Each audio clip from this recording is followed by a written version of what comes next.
দীর্ঘ ৫টি বছর ১৮২৫টি দিন একজন মা শুধু একটি প্রার্থনা করে গেছেন, তার সন্তান যেন ফিরে আসে। সবাই বলছিল আশা ছেড়ে দাও, কিন্তু রক্তের টান কি যুক্তির ধারে?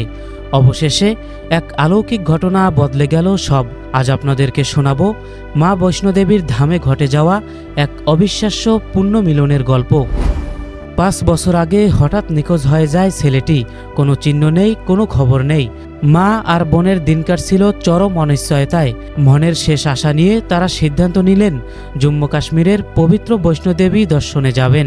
ত্রিকুট পর্বতের সেই দুর্গম পথ বেয়ে যখন তারা মন্দিরে পৌঁছালেন, তখন তারা জানতেন না যে আজ তাদের দীর্ঘ প্রতীক্ষার অবসান ঘটতে চলেছে। হাজার হাজার পুণ্যার্থীর ভিড়। মন্দিরের এক কোণে ধুলোমাখা সিঁড়িতে বসেছিল এক ভবঘুরে যুবক। ময়লা পোশাক আর উস্কো খুস্কো চুলে তাকে চেনার উপায় ছিল না। শত শত মানুষ তাকে অবজ্ঞা করে পাশ কাটিয়ে চলে যাচ্ছিল। কিন্তু বোনের চোখ কি তার ভাইকে চিনতে ভুল করতে পারে?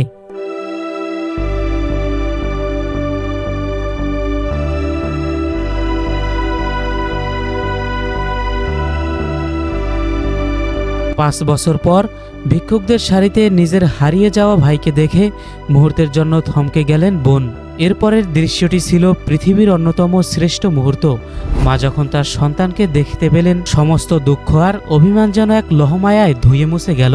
মা তার সন্তানকে এমনভাবে আঁকড়ে ধরলেন যেন ছেড়ে দিলেই সে আবার হারিয়ে যাবে।